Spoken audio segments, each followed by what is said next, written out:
Welcome everyone. Erik Roth, shamanic astrologer back, and this is going to be the first of several over the coming months and next year of interviewing and connecting with other astrologers in the community. And so I'd like to introduce Andrea Gehrz. She's an astrologer, a translator, and as an author as well. And she's been practicing for over 25 years. So Andrea, would you like to share more and introduce yourself? Sure. My name is Andrea Gehrz, like Eric said. I have been a practicing astrologer for 25 years. I have done countless chart readings. I mean, there was a few years ago where I purged my charts for like when I started to tighten up to HIPAA level confidentiality, and I had like 5 feet of charts, and just like I can't believe I've read that many charts in my life. But some people are just born and meant to be astrologers, and that was me. Once I found astrology, it was just everywhere. Um, I have had a long road in astrology. I have been affiliated with the Hellenistic astrologers because I translated a lot of ancient Greek texts into English, including the Vedic Phalanx anthology. I was not involved with Project Hindsight. I'm my own rogue scholar, and I did that on my side because I'm a linguist. I'm a sign language interpreter as well, and so I really wanted to translate them myself to see, what I could find there. And then I also translated a book called Ensoulment, which is about how the soul gets in the body, and the tetrabiblos and things like that. So some people have, associate me with that Hellenistic stuff, but to me that was kind of a lit review of just looking back in time of what's been done. And really I've springboarded forward into, taking the fate-based nature of the Hellenistic astrologers and saying, well, if things are so fate-based, then we have to have remedies. So really my response paper to that was this book called Astrological Remediation, which is a textbook on how to remedy anything you find in a chart. And I do believe that the charts are very fated, just like the ancients thought. But I think that we have to use the utmost of free will in, working with our planetary equipment. And so that's really what I focus on in this iteration of my career is teaching astrologers, worldwide how to do remedies. Thank you, Andrea. Yeah, I'm looking forward to reading your book, and that's always a good thing is to offer a people that receive a reading some kind of a suggestion, some remedy, something to help them out and for their lives. And I was smiling around when you talked about having that many charts stacked up or clients. I've done thousands of readings, and I can probably, if I printed out all the charts, it'd be a pretty hard high stack there of charts. So what really got you into astrology? What was like sort of that beginning energy that came through for Yeah. you? Well, it's interesting because a lot of people think I got into astrology through my dad because he's an astrophysicist, and that's not how I got into it. I did grow up looking at the stars, because he built very large telescopes, and I would grew up on the mountain under the telescopes, and so I did look at the stars a lot when I was a kid, but it wasn't until I was in my 20s, and I have Mercury and Scorpio, so I get really obsessed with things, and I had a girlfriend who was like, "You are so obsessed with everything. Take a look at astrology. Just try this astrology thing. I have a feeling that you'll take to it." And then once I started studying transits, I was like, is this real? Wait a second. This transit was spot on. There was just something very compelling about the transits and how, I did a lot of looking into my past at past transits and things like that. And so the technical philosophy side of astrology really worked for me. I mean, and whether or not transits are real scientifically, I think they are really very useful philosophically. And that's really what drew me to it. And then, I just, I have a Pisces moon square Neptune as well, so I'm real kind of psychically sensitive, can feel auras and things. So I think the layer of feeling that the auras of people while I was doing readings, really just kept me going. I had a lot of psychic things happen in my 20s and just in readings and, visions and things like that. And so I don't know. I really do feel like I incarnated for this job. Because once I found it, it was kind of like, oh, there it is. In middle school, I was really good at geometry. I had 108% in geometry class. And the reason I say that is because astrology is a lot of geometry, actually. It's circles and triangles and all the aspects are geometrics and things like that. So, you know, a lot of astrologers feel like when they found astrology, it's as if their past life was they had arrived in this lifetime at something they did in a past life, and I definitely felt that when I found it. So, once I found astrology, it was just game over for. And then I ended up going to Kepler College, and I did study, with Robert Hand and Dimitri George. I did study with professors, and then went on from there as well. Thank you. Yeah. I have a Pisces moon square Neptune as well. Really? So, yes. Are you 77? What year are you? 71, Oh, you're 71. Okay. 1971. So, my Neptune was at 248 Sag, exactly conjunct my sun. And so it first quarter moon, 3 degrees Pisces. Oh my So, God. What a cool configuration. Sun, Neptune, Moon square. That and is then so cool. Saturn anchoring a T square on the other side in Gemini. Oh my God. Can you feel auras? Um, I probably can, but haven't really like on a conscious level had been able to really identify like intellectually what I'm really experiencing, except I know that I'm experiencing something. That's I would agree. I did take a aura reading class one time, many over 20 years ago, and when things were sort of waking up, getting online for me Yeah. back in the day in the early 2000s. But that's interesting about the Neptune square moon in Pisces. Yeah, That's yeah. pretty cool. Yeah, to be clear, I cannot see auras. Well, I kind of like see feel them. Like here, I don't know, this is kind of a tangent, but one time I was talking to this lady at Chuck E. Cheese. It was like another mom, and I could just feel this rolling like plasma coming off her chest. Like I feel cancers a lot because they have a lot of water right here. Anyway, there's all this plasma rolling off her chest. And then she's like, "Oh, just thanks for letting me get that off my chest." And I'm just like, it's to a level. I mean, like that's why I work from Wow. home. Like I don't actually, feeling auras is not my favorite thing to do. Actually, it's annoying. So yeah, anyway, it was kind of weird. But there's this book, check it out. It's Esoteric Anatomy, The Body is Consciousness. It's like the anatomy of the aura. And this guy Oh, he's into astrology, and he like talks, like he shows air auras and water auras and all this kind of stuff. And because air, like earth aura people are really easy for me to be around because earth auras are really close to the body and they don't have a lot of activity. But like water people have tons of stuff in their auras. So, but this book shows it all. Let's see. Sorry, we're I'll have to taking. check that out. No, no, it's part of I mean, the experience. It's one of the things, to kind of explore the other elements here. Like Whoa. here's the air aura. And that's like air people have this more kinetic, kind of thing. So it's fascinating. Wow. Yeah. This Wow. Okay. That I looks think very interesting to me. I think this is Okay. fire where it's like fire people, it's kind of like goes like this. Anyway. Oh my gosh. Okay. I wrote it down, so I'm gonna have to check that out. That looks interesting because yeah, we obviously we're gonna be talking about on my side at a later time, but I learned some techniques from other people over the years, even from a shamanic counselor for a few years before I started studying astrology. And so it kind of woke things up in me and studying and working with her and others and uh, kind of sensing into auras, but not really like it's more of, I work more on feeling Mm. than on, but sometimes visual or audio type of experiences happen, but it's mostly on feeling. So I don't know about you, but that's Yeah, for so Pisces people, Pisces moon.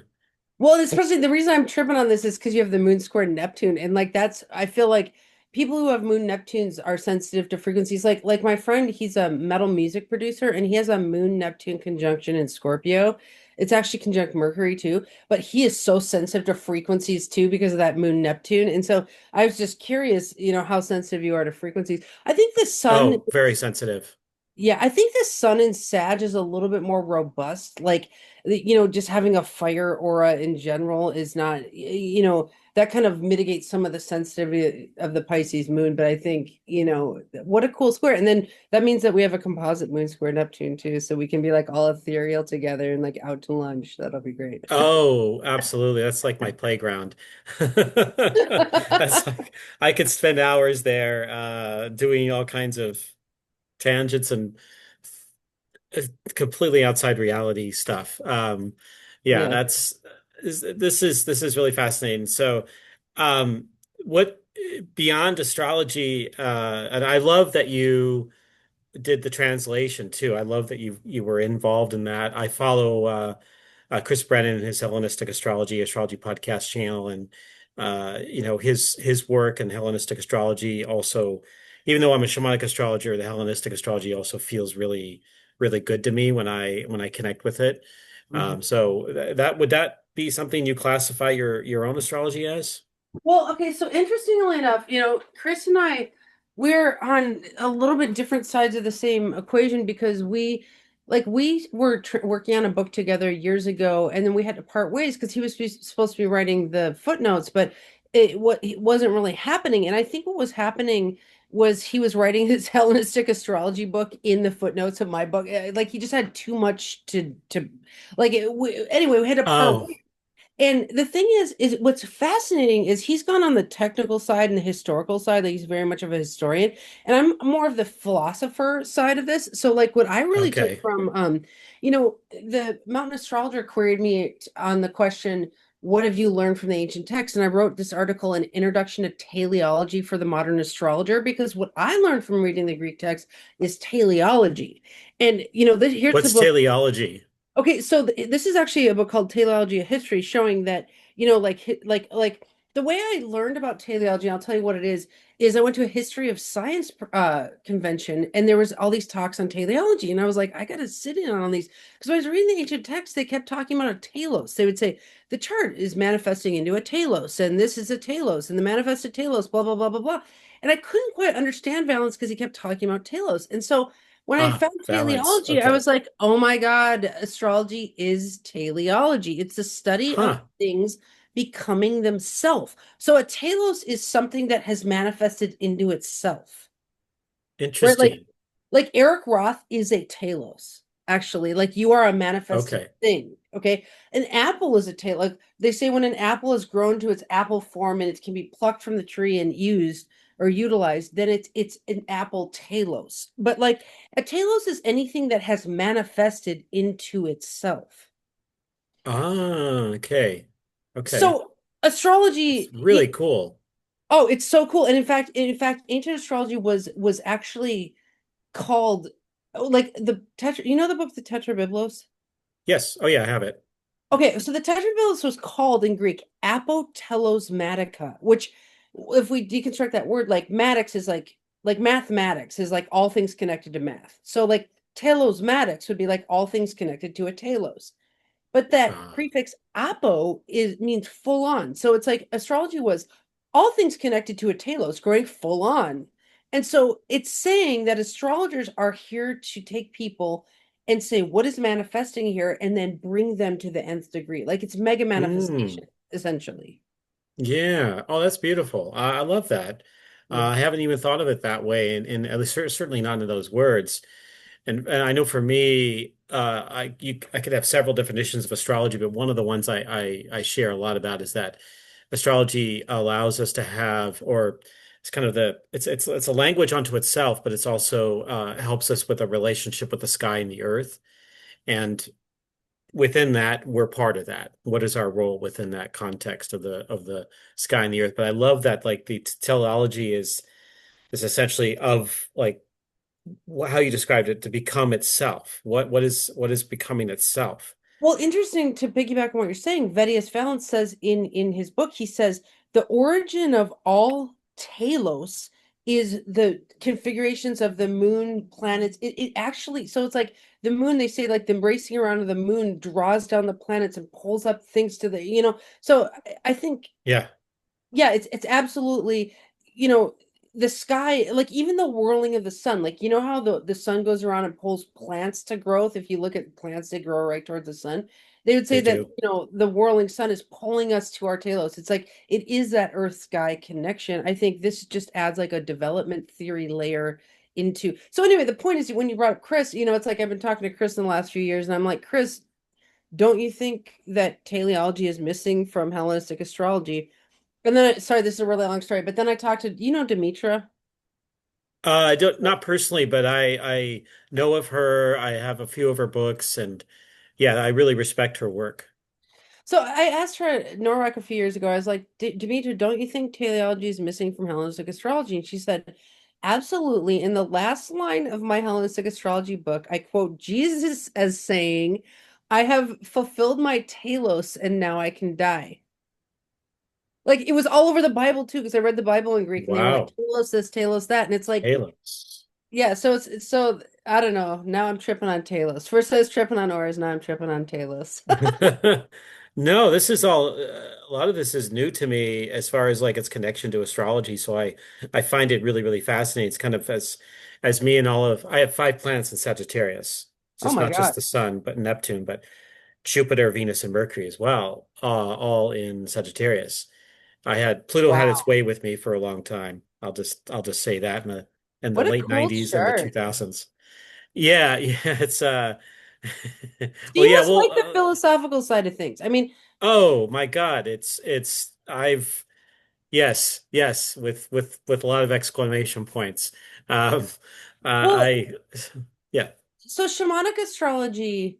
Sorry, I'm like the bossy interviewee who's like taking over. But so Well, shamanic astrology would be so in teleology, like when we're looking at the development of growing creatures, like people think yeah. I do remediation all the time, and it's like I don't. It's like if a plant's growing fine, like we don't do remedies. But if a plant starts to fall over, like it or it's festering with a fungus or something, that's when you come in and you help it grow more. Like so, I think I'm curious to ask you if shamanic astrology is kind of like when you come in and if a person's not developing quite healthfully, then do you use shamanic astrology to kind of like help them? Is it like a remedy thing? Yes, there can be many different ways that you can approach this. But yes, shamanic astrology at its core is there to be of help to kind of get down to the like what is at the core of the issue for the person. So, and we deal with the like things like complexes, like a Saturn complex or a Pluto complex, where if someone was born with a Saturn moon conjunction, what's and like what is the person's life experience and seeing where the work that I do or the body of knowledge that is shamanic astrology, how can that be of help to understand how to navigate that if they're really having a real difficult time, particularly around issues around family and upbringing and some of the stories and the intensity that they experience around that. It's often found that there could be like one of the threads is a lack of love, lack of nourishment from the parents from the early life, and they're spending a lot of time trying to get that from a future partner or a boss or something or a friend or something like that. So like we can identify that, and then we can look to see how maybe through maybe certain techniques that a person can work with to help them get in touch with their own ability to love themselves and to allow the cosmos to love them and not just have to search for it to replace what isn't there when they grew up. That's just an example of there's a lot of psychology in that as well, the shamanic astrology. Interesting. Yeah, I would definitely. We talk to a lot of shamans because, I think in remediation, shamans come in like they're very good at, like, for example, Pluto transit work. Or, Yes. but it sounds like Yes. also you deal with a lot of natal issues too. Yeah, a lot of natal issues, and I love working with transits as well and seeing the cycle of patterns over time and seeing people's own evolution, how they can really connect into like either breaking from like an old pattern to come into like something new. How can they repurpose that pattern and not fall back into the same old again? But yeah, there you can use this astrology to work on with things ceremonially. You can create your own ceremonies or rituals around this type of astrology. And, you know, in that way, you can actually develop a greater relationship, what we call participate in your life more fully, rather than just be only at the effects of. Obviously, there are certain planets that we are tend to be at the effects of in general, but a lot of times we can, like, this is where the shamanic part comes in. You know, you work with the planets as spirit allies, spirit guides, and just like you would with like a an animal or a plant or something else, you could work with them as guides and allies and help yourself and work with them in such a way where you can maybe achieve something, set an intention, you know, it's almost like developing a relationship with these planets. You know, it makes me think of one of my favorite remedies, which is called symbolic substitution. Have you ever heard of it? No, no. Okay, so in the book, there's a chapter on it, but it's basically where we provide activities for a certain aspect in the personality that are non-detrimental to the life. But not only that, we try to really find activities that are helpful to humanity. Like, so here's an example. It's like it's a chi thing. Like, like if you take a river and you run it into the basement of a house, it's very detrimental. It eats away at the house collapses. But if you reroute the river over to a garden and it irrigates a garden, and we're like growing all these vegetables with that same river, right? And so that's the same thing Yeah. with symbolic substitution is we try to take, let's say there's chi or something in the chart that's really problematic, like a Mars conjunct the moon in Aries or something, which is Yeah. perhaps martial problems like anger, domestic violence, like things like that. So Yeah.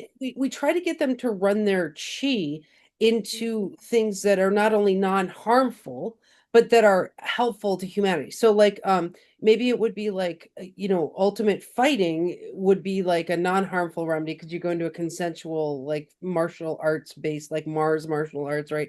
Like you go into a Sure. martial arts, that would be more harm reduction, but then maybe having them um protect abused children, like they work as a guardian ad litem where they go protect abused children, they're an activist or something. So that seems similar to kind of the shamanic way where it's like you're trying to get them to participate in that equipment they have planetarily, but in a way that's non-harmful to the life and is more beneficial. Yeah, exactly. You know, something like you know, creative participation in some way, or if like, for example, maybe they're repressing their Scorpio energy and they just keep it shoved down and then unconsciously it shows up and they're having extreme experiences and they're reacting and they're not liking their life. But instead, why don't they let it out and utilize their scorpionic energy in a way that's much more creative and empowering? Like, you know, Scorpio is definitely associated with chi, with life force. And so it's like, what do you want to do with your life force? How do you want to interact with that? And that's in a healthy way. And so, like, obviously, shamanic practices can be a really, really good thing with Scorpio in that sense. Even Pluto, if you have strong Pluto as well, very transformational and creative, and you go into the deep, dark area, but that's where the treasures are buried. That's where all the, the abundance and life's fundamental minerals and everything of creation is sits down there. So I'd love that your approach with the what the book recommends. I think that's just not only right up my alley, but I think a lot of people uh, obviously have taken advantage of it by consulting with you and getting information, getting knowledge and insights about their own life. Well, so it's interesting that you bring up Scorpio because symbolic substitution, which we were just talking about, is a very expressionist remedy. Like, in fact, okay, so often people try to calm people down by saying, like, calm down. Well, that would be like saying, don't have a fever, just stop having a fever. It's like the person is literally full of chi, and we Yeah. are, and so it's like, and I love expressionism in the healing process. Like if you suppress the chi, it actually turns into physical ailments. Like you'll get like a sore throat or like a fever or things like Mm. that. So we actually try to run the chi so that people never get sick or never get diseased, right? And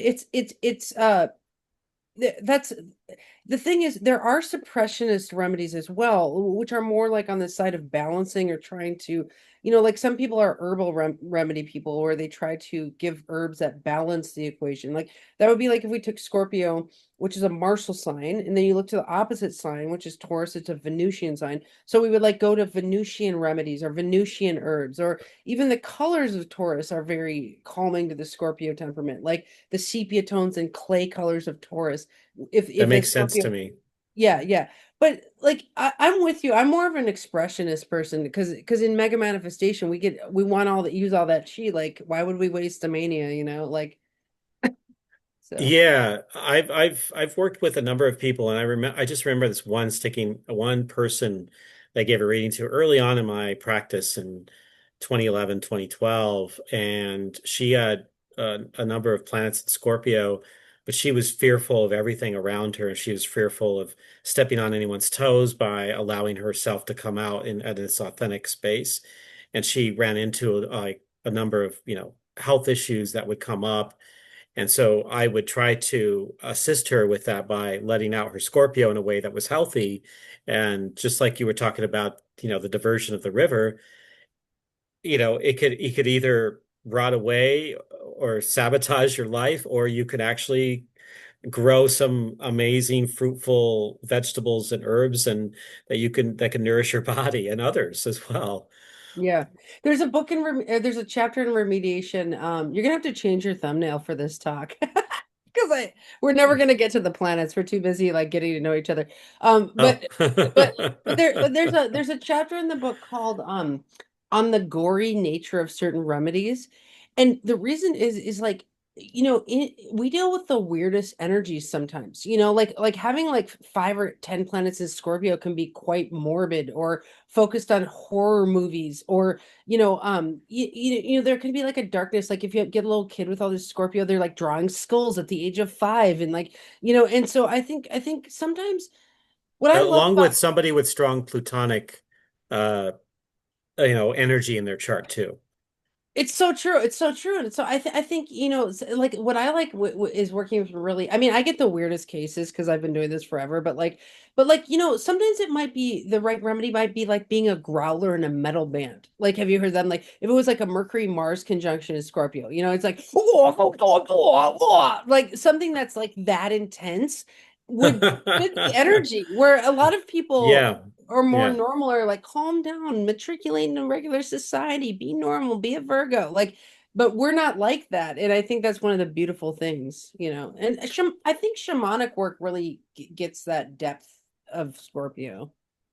It does. Yeah. Oh, very much so. It's been like in a from a long-term type of view over the eras. Scorpio has been like and associated with the feminine has been strongly repressed over the many centuries, particularly with the advent of the monotheistic religions, for example, last few thousand years. And the a great example is the Spanish Inquisition and the repression of anything to do with that was perceived as magic, which where they would equate that or feminine, anything really feminine, they would equate that with the devil or something evil or something against God or whatever, and they would try to repress it. The Salem witch trials, this is like even if these people didn't have any Scorpio energy whatsoever, they were harnessing it in the atmosphere, in the environment, and they were pushing it down, repressing others, like taking away. Well, obviously, another thing about Scorpio is power, relationship to power, power that people have over you or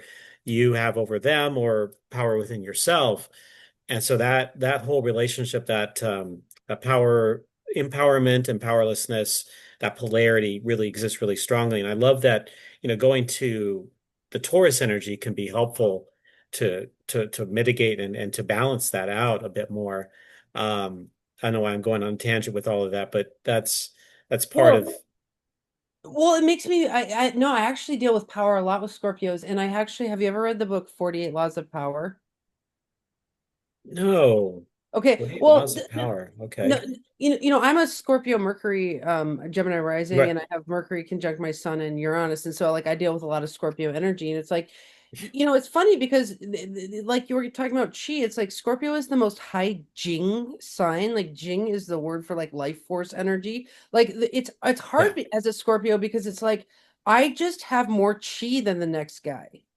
Leos are similar where they have a lot of solar plexus chi, and it's like, so Mm. people think they're like narcissists. And I'm like, sorry, their solar plexus is stronger than yours. That's not their fault, kind of thing. But like I find with other Scorpios, we have equal amounts of Jing, right? So it's like we are normal to each other, but like, yeah, for the less hardy individuals, it's like, I'm sorry I overpowered you, but like I couldn't diminutize myself much more than I did, kind of thing. Um, but yeah, it's so real about like, I think we would have to like explicitizing power dynamics is so healing to people who can feel that layer. I have to get out my little sign saying, okay, so here's the Scorpio room where it's got like a Oh skull my and a gosh. spider and this zombie. And then the Taurus room, I don't know if you can see the Taurus room, it's all like butterflies in nature and they're like Oh so yeah, I see it. Oh, that's pretty cool. I love that creative expression of the archetypal energies of the signs there. I feel like you can see in the Taurus room, it's just like everything's so peaceful and like Tauruses aren't into power at all. Like they're not really. No, they're into good stuff. That's what they're in. Feeling good, being in nature or a spa or silk sheets or what tastes good in the world, sitting under a rainbow. I mean, it's just, it's being in that space and just like, this feels good. This is what life's all about. Well, and if you looked at we keep focusing on Scorpio, but you could look at Taurus and be like, what are, because the thing is, every sign is good for some things and not great for other things, right? Like, Yeah. like Taurus, it's great if you want a peaceful, calm, Zen environment, right? The risks of Taurus, now I'm not negativizing anything, but I'm just saying it is like being a little on the boring side would be like a Taurus issue, whereas Scorpio doesn't really have that issue, right? Like No, rarely are you no. like, and so then in remedy theory, we deal with literally everything. So what would shamanism do about like being too passive or too chill? For Taurus, you mean Yeah. specifically? It depending on where it's placed, if they've got, I mean, if a person has, like, let's say they have got some Taurus placements, but they're I deal with whole sign houses, so I don't deal with intercepted and that kind of language, but in general, but although I do understand a bit of it, um, if they're not really utilizing, maybe they're addicted to their Saturnian energy or where they're working too hard and they're not giving themselves a vacation or a break. I would say to like, they maybe their Taurus is placed in a placement that they haven't really recognized as much, or maybe they've got a Capricorn moon and a Taurus Venus or Mars, and maybe Venus probably, and it's kind of overwhelmed by the other archetypes. I would say, hey, this is your opportunity to learn what it means to relax, to learn, like invite in the beauty of the world into your life. Maybe go into your room and surround yourself with some really wonderful nature pictures and play a stream of water or rain, falling down and feel like you can relax in that space, in that Zen space, and just like shut off all the social media and all the everything and just like sit on a comfy chair or a couch and just simply relax. Take your mind out and you don't have to accomplish anything. You don't have to do anything. Just relax in that space and feel like your body going into its space and where you might get some rewards out of that. Some like it's like your body's responding in a way that actually and just enjoying that experience. Taurus is about that experience with the physical realm that feels good. Like the aesthetics, the good quality and like go get a massage, do something along those lines. That really gets us into the Taurus energy. It's so interesting. I always think of like Taurus as like flesh tones, like the clays and stuff. They're like flesh tones, and they're always like about their like skin and sensuality. Like as a Scorpio, I'm Yes. always wearing like black up to my neck. I was like, and the Tauruses are like, what about the skin? I'm like, oh, like yeah, I love it. I think makeup is a really good one. Like I've seen Oh really yeah. strong Taurus in like drag queens, like who like really do like this, like that would be like a non.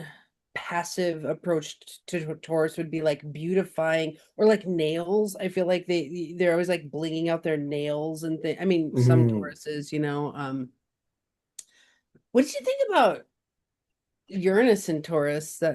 I'm sorry, I keep asking you questions you're supposed to be asking me. Yeah, I'm supposed to be asking you a question. So, yeah, well, I'll ask you. I mean, I can share just a little bit what you feel about Uranus and Taurus too. But I feel like, as far as like for the world, it's showing us a reflection of ourselves and our addiction to the material world and to wealth and like the kind of the illusion of the material world, which is kind of like money and all of this other stuff. I got to have more. I got to have more. I got to have more. And it can also relate to like just a lot of things that we love, our addictions to sugar and other things that are showing up in the culture. But Uranus is a planet of surprises, so I think it certainly played roles in having breakthroughs and having this like incredible ultra convenient society where we could just click on anything and we could just deliver everything to our doorstep and go. Taurus doesn't want to have to work extra hard to get what it wants, right? But I think Uranus and Taurus has definitely played a role in like the disruptions we felt when our convenience was sort of taken away. Like for example, during the early days of the pandemic, we had some experiences where we couldn't count on certain things, like the whole crisis on toilet paper, for example. That was one of the things there. So what are your thoughts about Uranus and Taurus? Well, I noticed there was that it was an interesting 7 years because it's like, Taurus is so fixed and Uranus is so, up, it's like almost it would be like stone breaking, and so I feel like a lot of Yes. people with Taurus is like deal with isms like racism, feminism. Mm, Well, there's a lot of ism, like people with Taurus think in concrete blocks of like there's this thing, racism, you know what I mean? And so I just watched some people with heavy planets in Taurus and Uranus go over them, and they were dealing with these like systemic thought structures, So there is that piece of it. I also think, on a more kind of fun, lively level, like we got at the where I work at the studio, we got really into like outfits, backgrounds, earrings, mugs, like all the things that are like Taurus is like very aesthetic to me, is like yeah. what does it look like and feel like on the kind of aesthetic level. And so we had a lot of fun with that, like I don't have my mug here, but like I have this like mug that goes with my brand, like it's like black and white and stuff like that. And so there's a lot of that. Let's see. I have to say I'm excited for Uranus to go into Gemini. Like when I think about like the body systems of mankind, it's like, Uranus and Gemini, the throat chakra is very Gemini. It's light blue, like Gemini's light blue, Oh, and like the yeah. arms and hands and like so like Uranus spinning that throat chakra and like everything getting exciting on this more intellectual level. I'm very excited for that. I think it's that energy is more compatible with your Uranian vibe is, Gemini is very uplifted. There's a Greek work. There's these Greek words, cautiferic and onopheric. Onopheric is things that are uplifted, and cautiferic is like carried downwards. And like earth and Uh-huh. water signs are cautiferic. So like Taurus is very cautiferic, like you Yes. sit down, But like Gemini is very onopheric. It's like air and fire is like lifted upwards. And so I think when we get with Uranus and Gemini, it's like we're just going to be lifted upwards with excitement. So I I do appreciate the structures that were broken with Uranus going through Taurus, but I'm very excited for the fresh air that we're going to experience with Uranus in Gemini. Yeah, I love that. And not to mention like the even the institutions and the structures around that and the government and other things that are being torn apart, is definitely play and certainly Uranus has been playing a role in that as well, especially since it went retrograde back into Taurus again. Um, but so speaking of that, we can have maybe a natural bridge to maybe talk a little bit about what your thoughts are like the big things. I mean, you mentioned Uranus and Gemini that are coming up in 2026 that you've got your eye on. Mhm. Well, I think the Saturn Neptune conjunction is the first thing we really have to deal with, and I think or enjoy. People are real down on those two planets coming together because it's kind of depressing. It's like our rose-colored glasses got broken.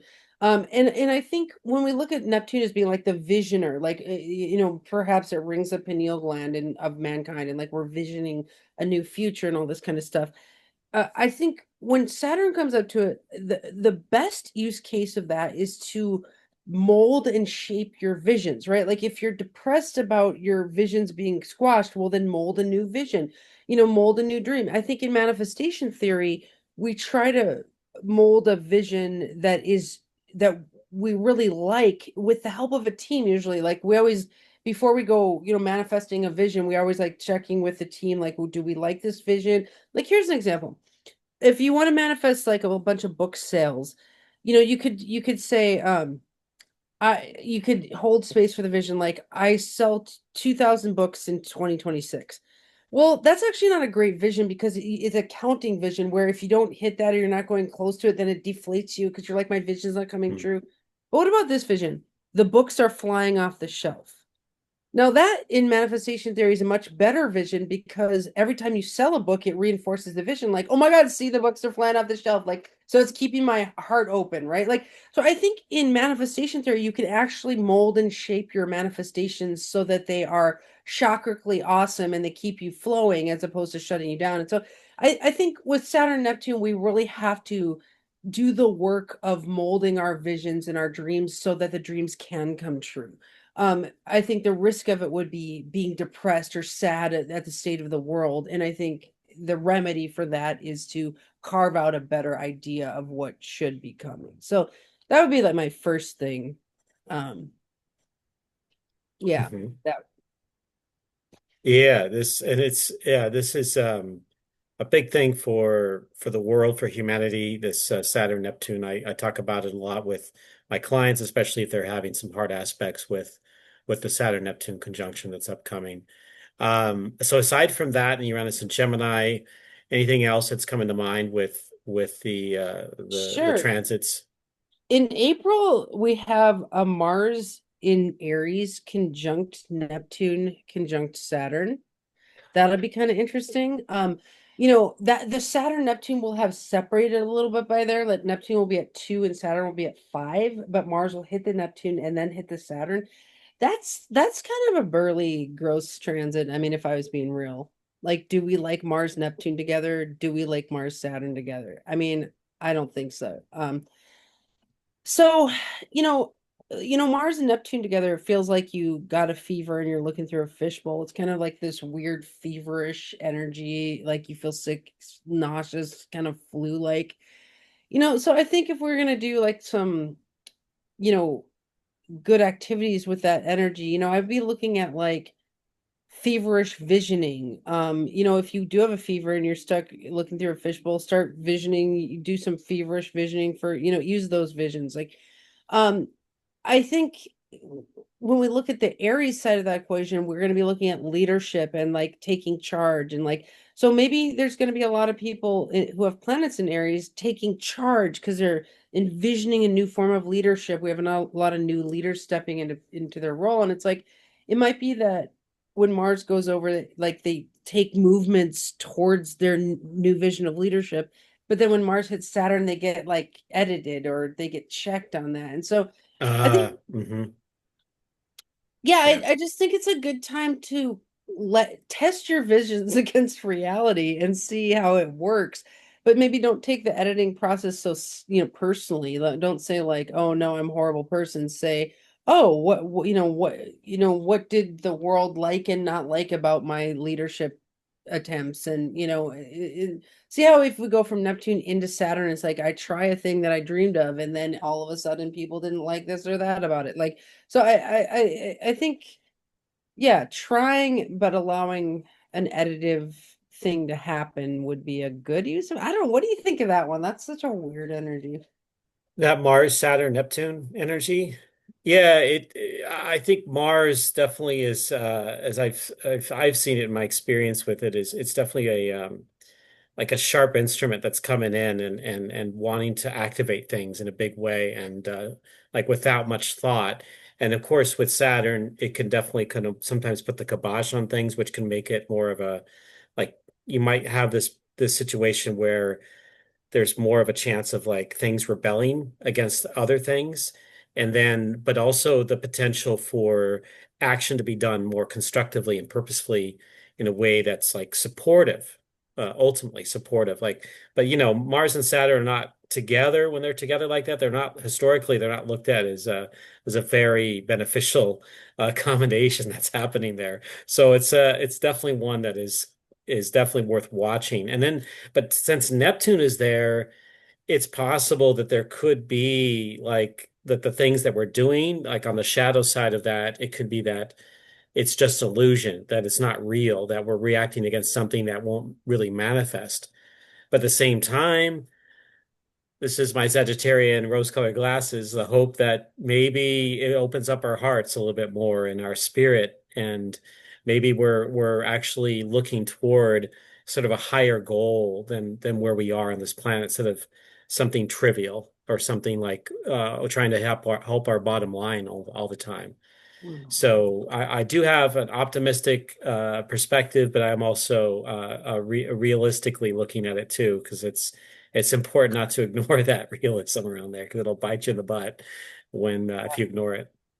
Yeah, Mars and Saturn is a double malefic. It's just it's kind of like a big headache. Like people might actually literally get headaches because it's in Aries and like it hits the top of the head and it's like Oh, that's true. Yeah. and fevers and eye strain. There's going to be all this like Mm. weirdness up here. I mean, yeah, I do think that's from a medical astrology perspective, watching the Mars cycle is real interesting on a chi level because like Mars will heat up the body part it goes through. I don't know if you know what dermatomes are, but I look a lot of the dermatomes in astrology, which are like electromagnetic swaths of nervous tissue. But Mars going in Okay. Aries will get the dermatomes at the top of the head.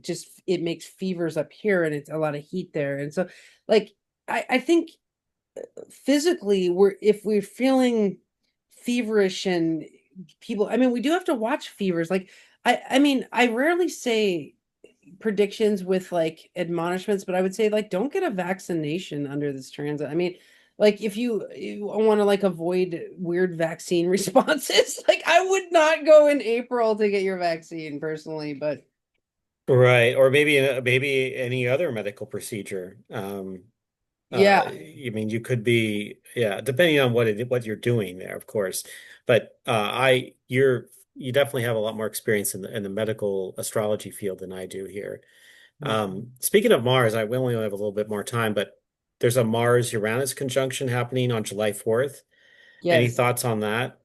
Well, yeah, that's in Gemini. So, Mars is pretty strong in Gemini. I mean, it's not strong like it would be in Aries, but it is, Mhm. like Gemini's uplifted, right? Like we were talking about. So, I think Mars and Gemini will spin the throat chakras of mankind. It will heat up the throat. It will heat up the arms and hands, the lungs.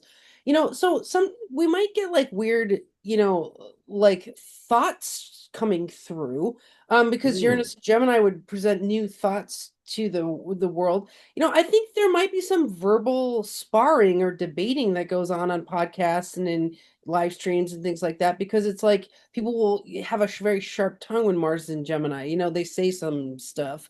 And so I think what we should it could look forward to is debates on hot button issues. I mean, why not use that energy to let it fly and really have some innovations and ideas? I mean, that's the beauty of Uranus and Gemini is it does innovate through, people say you can never have a new idea, but that's actually not true. We see new ideas coming through astrologically all the time. It just has to be the right energy. So I think putting words together in new ways that we've never heard, putting concepts, making memes, which are contagious thought forms. I mean, I think there's all of that. There's potential for all of that. Now, you have to look at what it hits in your chart. Like if that Mars Uranus squares something in your chart, that might be a tough transit for you. But because Uranus is trying that Pluto, by transit, that's a very nice equation. It's sextiles Neptune as well, so that I think it's a great time for visioning and epiphanies, honestly. What do you think? Yeah, I love that, and I agree. I'm also looking at it from a mundane perspective that the world will be it could be more like that sharp tongue debate thing. I think is definitely in the cards for us then. But for it to happen, like for the United States on July 4th, as we're getting inching closer and closer to our Uranus return. Officially, if you're using the 1 degree orb, it's officially in 2027. But I do feel like the U.S. is definitely going to be have some. So the 250th anniversary since the founding of the country. Um, but I like the utilization of Mars Uranus to work with one's voice, to share ideas, to put that forth, and things that are more innovative that maybe you might think are strange or dumb or maybe not part of the mainstream. This is the time to kind of throw it out there and see what sticks. I personally want to do a live stream with you on that transit since it's hitting your sun, moon, Neptune. Yeah, yeah, kind of is. Yeah. I want I to just put a I'm gonna microscope have on it. quite a it's gonna be quite a year. I'm definitely I would love to do that with you. That would be a lot of fun. That would be That actually would pretty be trippy. We could be like it watching would Eric be. through a microscope. That's right. I'll be an astrological specimen being studied. Oh, I know what we can do. I know we can do that with matching energies. We could do a grill, which is sometimes we have a live stream where we grill the guests. Like so we have all the people come in the live stream and ask a million questions. We could grill you on Oh, shamanism. That would be so Mars, Uranus, and Gemini. oh, I'm up for it. Let's do it. All right, we gotta get a grill Eric on the schedule. That's well, grilling time. I love it. Well, Andrea, thank you for being here. Obviously, we there's definitely a lot more we could share, and we'll be doing this again. And then also we'll have a on the description we'll have a link to your website and information on how to connect with you and get readings, and to your book as well. So, or actually multiple books that you have authored and co-authored, some with even, is it Judith Hill that Hmm. yes, yeah, I love her work. Um, so any Thank you so last much. thoughts? Well, I just so appreciate you. I want everyone to know who's listening that I teach every Tuesday on Zoom from 5:30 to 6:30. We read the book Astrological Remediation and discuss. It's $7 a week. It's designed to be affordable so that people can, attend for a whole year. Like we have students who are diehards who've been at this for 5 years. So again, I teach every Tuesday from 5:30 to 6:30. You can find me on my website, andreagehrz.com, and just email me and I'll give you all the info. Beautiful. Thank you, Andrea. All It's right. good to talk with you here. Thank you, Eric. I really appreciate it. I look forward to seeing you in February. Absolutely.